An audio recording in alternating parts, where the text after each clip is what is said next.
গতকাল সন্ধ্যার সময় আমাদের কাছে একটা ইনফরমেশন ছিল যে এমবিবি এয়ারপোর্টে কিছু লোক ঘোরাফেরা করছে, সন্দেহমূলক ওরা বাংলাদেশি হতে পারে।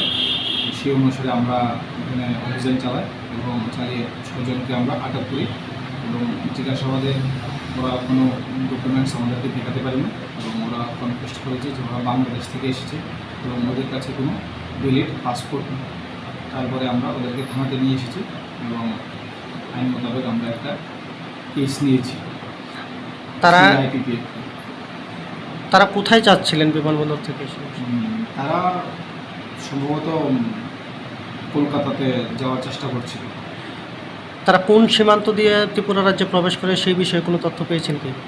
সেই বিষয়ে এখনও কোনো কিছু পাওয়া যায়নি। ইনভেস্টিগেশন হচ্ছে, ইনভেস্টিগেশনে পরবর্তী সময় সেটা জানা যাবে। ধন্যবাদ।